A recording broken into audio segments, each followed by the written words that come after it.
Hello, welcome to this Urban Tango Night recap video for our Tango in a Day course on the 5th of April here in the Taliesin Create Studio at Swansea University. So today, usual format for our Tango in a Days, 4 workshops.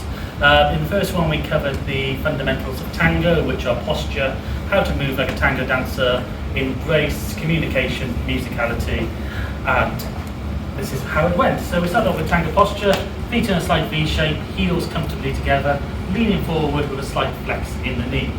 For the embrace, we come in front of each other, we have a close embrace when there's contact in the chest area, or an open embrace when there is space between us. The follower's hand is resting on top of the leader's hand, we're keeping the hand in the middle and our elbows are facing down, and there's just enough tone to keep these arms in position. My right hand is coming under the follower's left and is resting around as far as it's comfortable, and I'm looking over my follower's right shoulder to see where I'm going.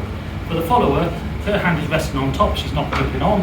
Her left hand is coming around the back of the leader again and is free to shift around and slide if we need to make space. She can either look over the leader's right shoulder if there is, if she has sufficient height, or what we normally recommend is looking at the leader's chest, because this will give us the information. So if we balance here, so rocking the weight from side to side, so if I pause on my right foot, means my free leg is my left leg, and my follower's free leg is her right leg. If I move my chest forward, that foot is going to follow my chest, so it's projecting out the way, so she's sinking into the standing leg, projecting the leg backwards as if it's from the rib cage, and then we can step into that space and we can travel around the floor, and we can interpret the music with side steps, which can be big or small. The same for our forward steps, which can be big or small. We can slow things down, or we can speed things up, and we can also add in rock steps. And we can do the outside system of walking by stepping to the side, twisting our chest, we all want our chest facing towards each other, so I've rotated my chest to the right, Alison has rotated her to the right, and we can walk outside and come back in line with either side steps or a diagonal.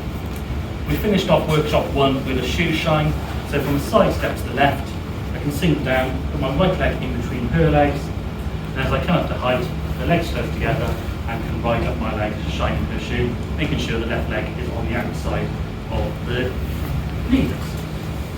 Into workshop 2, we looked at heroes and pivoting. So from our embrace, we took a side step to the left, twisted our chest to the left, and as a leader, I'm just rotating away from my follower. So she can step through with her left leg, notice it's arching towards me, and so is her chest, which is building up torsion, and when she transfers the weight, she will pivot into the collect position with her feet together. So she's using torsion and bend in the knee to keep her balance. If I keep rotating away, the only step she can do here is a side step, and we did an exercise where she just stepped through and forward pivots all the way around the side step. In the second exercise, we made this into the more traditional hero by starting off the exactly same way, but as the follower took the second side step, if I rotate my chest and close my shoulder on the right hand side, this will cause the follower to pivot on a standing leg and therefore help her around in a back pivot. So we've got this classic combination of side step, forward step and pivot, into another side step, into a back pivot and back step. Then we looked at what leaders can do while doing these steps. So we looked about doing a pivot by extending the leg, sweeping it around and bringing it back to the cleft position, or coming into the back cross and then allow this to unfurl. If we add that into the hero, we can put it into any point where the follower is starting to come around. So I can sweep that leg around and we can pivot and do our endoscopies. We then finished off with some sacadas. So from our hero, we've got different phases. So I can put my left foot in between my follower's feet when she takes the forward step, arching my left foot to the left, twisting my chest to the left, which means when I step onto it, I will pivot and we get an extension of the pivoted phase. We can also do it in the side step, and that will extend the back step phase of the hero. And we can do it in the back step phase, which actually knocks her up into a castrobada boleo. I can't rotate her around her in that phase, so she just comes out. Then we went into workshop 3, which were sort of all the iconic moves. So we started off with a back pivot, so stepping to the left, pivoting the follower to the left, and then whipping her back through. So I'm to the left, chest to the left, and then back to straight, which causes the follower's leg to come up into the low because she's got free leg movement, which means there's no stress through the knee, so it just whips up behind. So you're getting one knee behind the other, and the foot is coming off the floor, and it ended up underneath the open side of the embrace. If I overturned it back the other way, that can come in front, so we can end up with our back and forward Boleos. And if I walk around my follower backwards while doing this, we end up with them in a calcita.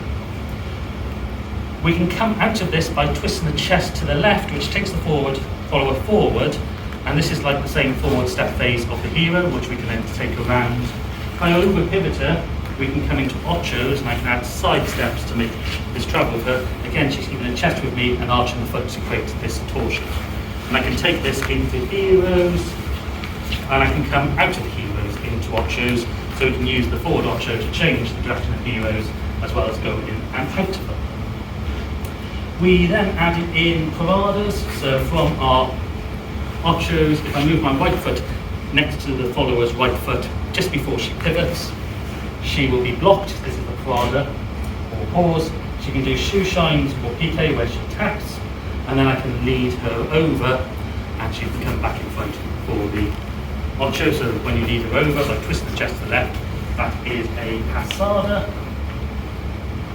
Finally, we looked at doing a gancho, so we can do that from the same Ocho with a parada, or we can do it straight from the Boleos, where I twist her back, move my right leg close to her standing leg, gets the same parada block, and twist my chest to the left. Once I feel a step over, I'm going to twist my chest back to the right, go up onto the ball of the foot, flex my knee, and this causes the follower's foot to try and go back to my right, but because my leg is in the way, it's going to flex around mine into the hook.